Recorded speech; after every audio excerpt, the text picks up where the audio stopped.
So ఈ రోడ్డును ఒకసారి మనం పరిశీలించిన వాస్తవ పరిస్థితి మనకు అర్థమవుతుంది. ఆ ముందు ఒక గుంట ఉన్నది. దాదాపుగా ఇక్కడి నుంచి మనం అప్పా జంక్షన్ నుంచి మన్నెగూడ వరకు ఇదే పరిస్థితి. ఆ తర్వాత రోడ్డు ఒకటి వికారాబాద్, ఇంకొకటి బీజాపూర్ వెళ్ళే రోడ్డుగా డివైడ్ అవుతుంది.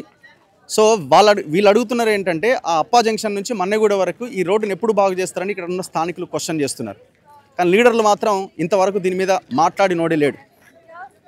ఖచ్చితంగా ఈ రోడ్ యాక్సిడెంట్ జరగడానికి, ఇంతమంది ప్రాణాలు పోవడానికి ప్రధానమైన కారణం ఈ రాజకీయ నాయకులే, పొలిటికల్ పార్టీలే. సో దశాబ్దాలుగా ఈ ప్రాంతాన్ని ఏలుతున్నారు వీళ్ళు. మరి కనీసం ఈ రోడ్డు కూడా బాగు చేయలేకపోయినారు కదా. ఒక్కసారికి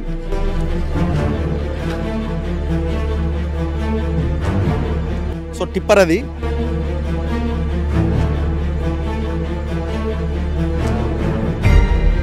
ప్రమాదానికి కారణమైన టిప్పర్ ఇది TG06T3879. TG అంటే రీసెంట్గా ఇది రిజిస్ట్రేషన్ అయినట్టుగా ఉంది. తెలంగాణ ఈ గవర్నమెంట్ వచ్చిన తర్వాత రిజిస్ట్రేషన్ అయినట్టున్నది, అందుకే TG అని ఉన్నది. సో టిప్పర్లో దాదాపు ఒక 50 నుంచి 60 టన్నుల కంకర ఇందులోంచి తీసుకెళ్తున్నారు. ఈ క్రషర్కి సంబంధించిన ఈ టిప్పర్లు కూడా ఏ సమయంలో ప్రయాణం చేయాలన్నది మనకి హైదరాబాద్లో అయితే ఒక టైమింగ్ ఉన్నది, కానీ ఈ అవుట్స్కట్స్ ప్రాంతాల్లో ఎక్కడ టైమింగ్ లేదు. సో ఇది కూడా ప్రభుత్వాలు ఆలోచించాల్సిన అవసరం ఉంది. అశోక్ లైలాండ్ టిప్పర్ మొత్తం తుక్కు అయిపోయింది. బస్సు డ్రైవర్ సీట్ ఇది, డ్రైవర్ కూడా ప్రాణాలు కోల్పోవడం జరిగింది. చూడండి ఒక్కసారి.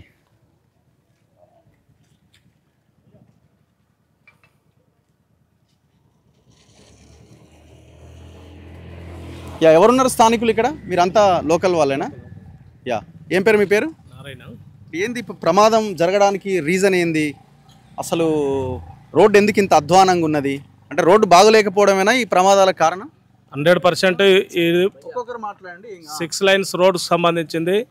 గత 10 సంవత్సరాల నుంచి నడుస్తుంది. శాంక్షన్ అయింది. దానికి స్టార్ట్ చేసి మరి ఎందుకు ఇంత డిలే జరుగుతుంది అనేది ప్రజాప్రతినిధులు చెప్పాలి. ఇక్కడ ఉన్న మా స్థానిక ఎమ్మెల్యే మరి పార్టీ మారిండు. ఈ రోడ్డు కోసమైనా పార్టీ మారితే మేము అందరం అప్రిషియేట్ చేస్తుంటిమి. గత 3 నెలల క్రితమే ఇక్కడ ఆలూరు గేట్ దగ్గర 7 మంది చనిపోయారు.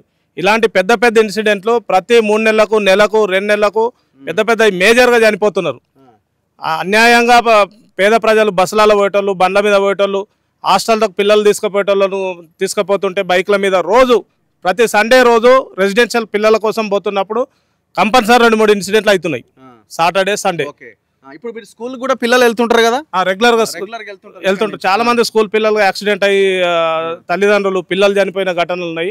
దీనికి ప్రధానమైన కారణం చచ్చిపోయిన తర్వాత వచ్చి డీజీపీలు, తర్వాత ఎమ్మెల్యేలు, మినిస్టర్స్ వచ్చి కన్నీరు గార్చడం కాదు. మేము ఇక్కడ కోరుకుంటున్నది ప్రజలు ఎప్పుడు ఎవరి ప్రాణాలు పోతాయో అర్థమైతలే. ముందస్తుగా ప్రాణాలు కాపాడే విధంగా ఈ రోడ్డు కంప్లీట్ చేస్తే దీనికి రోడ్డు గ్రీన్ ట్రిబ్యునల్ అని చెప్పేసి రీజన్ చెప్తున్నారు. ఎన్ని సంవత్సరాలు ఉంటుందండి? దామగుండంలో అన్ని లక్షల చెట్లకు సంబంధించింది వర్క్ నడుస్తూనే ఉంది. ఇక్కడ ఉన్న మర్రి చెట్లను తీసి వేరే దగ్గర పెట్టి రోడ్డు వర్క్ చేయొచ్చు కదా. టెండర్లో వాళ్ళు ఏం ఇష్యూ ఉన్నదో తెలియదు. విశ్వేశ్వరరెడ్డి గారు ఇన్సిడెంట్లు జరిగితే రాడు, లోకల్ ఎంపీ. ఇక్కడ ఎమ్మెల్యే గారికి ముఖమే లేదు.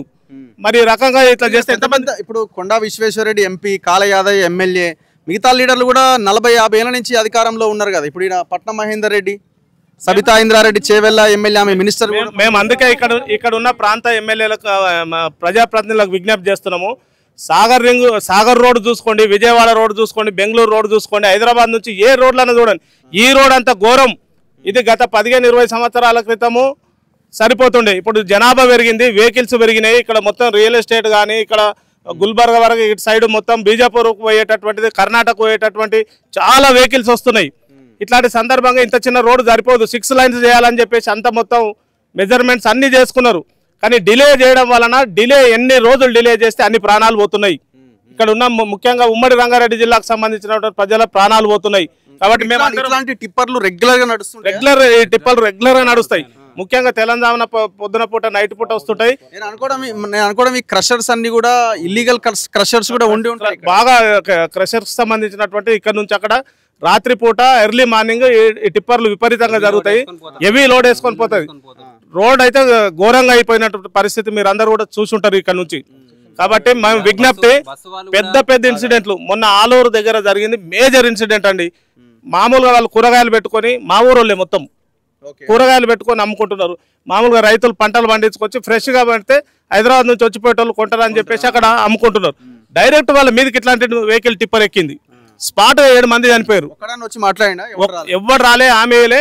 దాన్ని కోపద్రికులు అయ్యి మొత్తం ఉన్న గ్రామాలలో ఉన్న ప్రజలందరూ వచ్చి రోడ్ల మీద స్వచ్ఛందంగా వచ్చి ఆందోళన ధర్నా చేస్తే ఒక్క నెల టైం వేయండి అని చెప్పేసి వచ్చి రిక్వెస్ట్ చేసిర్రు. ఆర్డీఓ వాళ్ళంతా వచ్చి రిక్వెస్ట్ చేస్తే ఆపినాం.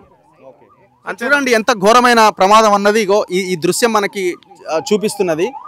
ఈ అశోక్ లేలాండ్ సంబంధించిన టిప్పర్ ఇది ఎంత స్ట్రాంగ్ వెహికల్, మొత్తం తుక్కు అయిపోయింది బాడీ, ముందలున్న బాడీ అంతా. డ్రైవర్ కూడా అందులోనే పడి చనిపోయిండు. ఇది డైరెక్ట్గా బస్సును గుద్దింది, బస్సు డ్రైవర్ చనిపోయిండు. ఈ టిప్పర్ వెనకాల ఉన్నటువంటి దాంట్లో ఉన్న కంకర అంతా వచ్చి బస్సు లోపలికి వెళ్ళిపోయింది. దీంతో చాలామంది దాదాపు ఊపిరాడలేదు, సగం బాడీ అంతా కూడా కంకరలో ఇరుక్కపోయి అట్లా చాలామంది ప్రాణాలు కోల్పోయారు. ఒకవేళ ఇందులో కంకర లేకపోయినా సరే కొంత ముందున్నటువంటి వాళ్ళ ప్రాణాలతోని అయిపోయేది. కానీ మొత్తం బస్సులో 24 మంది ప్రాణాలు కోల్పోవడానికి కారణం ఏంటంటే అందులో ఉన్న కంకర.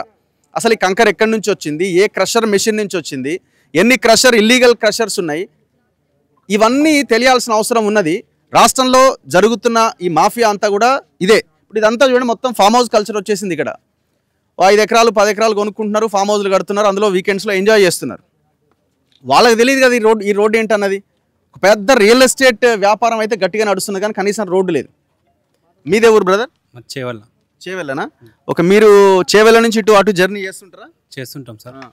ఇక్కడ వికారాబాద్, తాండూరు వెళ్తుంటాం. ఇప్పుడు ప్రమాదం జరిగిన తర్వాత మీకు ఏమనిపిస్తుంది? ఇట్లాంటి రెగ్యులర్గా జరుగుతున్నాయి కదా?